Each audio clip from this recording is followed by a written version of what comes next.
Clergy is here, and resources are available. So thank you for sharing that message. Shabbat Shalom.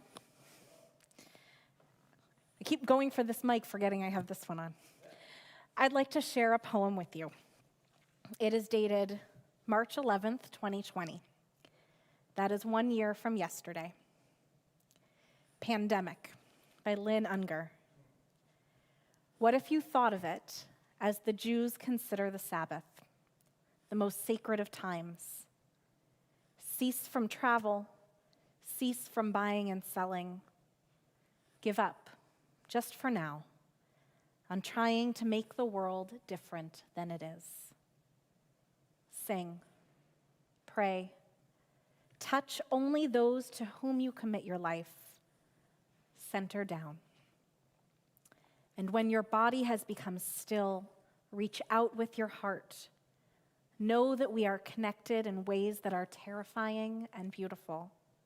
You could hardly deny it now. Know that our lives are in one another's hands. Surely that has come clear. Do not reach out your hands, reach out your heart. Reach out your words. Reach out all the tendrils of compassion that move invisibly where we cannot touch. Promise this world your love, for better or for worse, in sickness and in health, so long as we all shall live.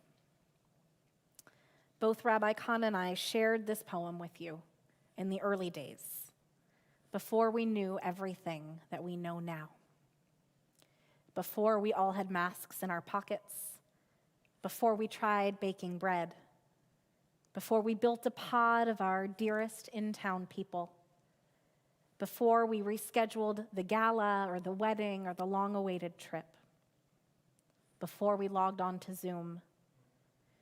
It was before people we knew got sick and before most of them got better, but before others died alone and afraid and gasping for air.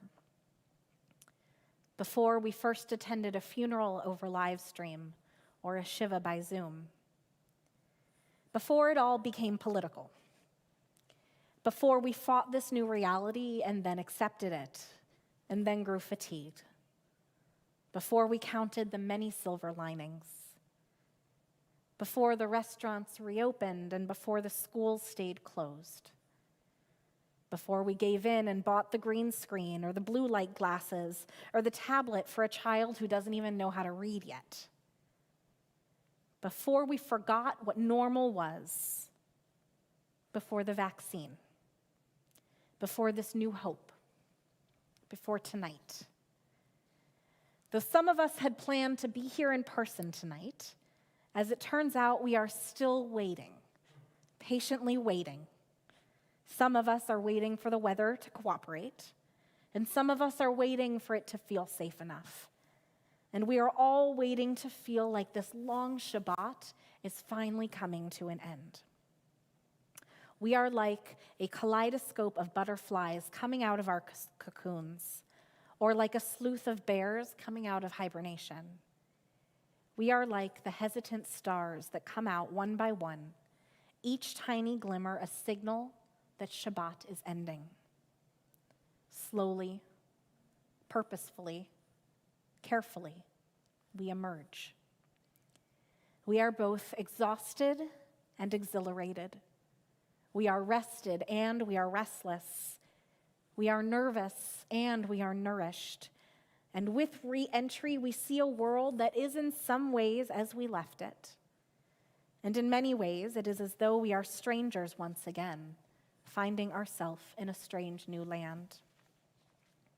We read, Vayehi b'chodesh harishon b'shana heshinit, be'echad l'chodesh hukam hamishkan. In the first month of the second year, on the first of the month, the tabernacle was set up. The first day of the first month of the second year, otherwise known as the first anniversary of the day that the world changed. The Israelites lay eyes on a brand new structure, and it is both physical, a tabernacle that they have built with their own hands and their own hearts, and it is metaphorical, because with the tabernacle comes a new way of living. It will take getting used to. There will be new rhythms and new routines, and there will be new expectations for what it means to live in the world together. A year ago, they had nothing, and now they are one another's everything. A lot can change in a year. A whole world can change in a year. We've lost our belief in certainty. Grief therapist Megan Devine explained to Julie Beck in an article for The Atlantic, certainty is the way that we cheerlead ourselves through difficult times. I'm going to get to do this. But Beck points out that thinking this way about the end of the pandemic might not be realistic. The world is too uncertain for that kind of hope, Devine said. In other words, give up, Ellen Unger reminded us in her poem, just for now, on trying to make the world different than it is. The only certainty in this moment, this present, this now. Our text continues. When Moses had finished the work, the cloud covered the tent of meeting, and the presence of the Eternal filled the tabernacle. Moses could not enter the tent of meeting because the cloud had settled upon it, and the presence of the Eternal filled the tabernacle. And when the cloud lifted from the tabernacle, the Israelites would set out on their various journeys. But if the cloud did not lift, they would not set out until such a time as it did lift. For over the tabernacle a cloud of the Eternal rested by day, and fire would appear in it by night, in the view of all the house of Israel throughout their journeys. The cloud is lifting.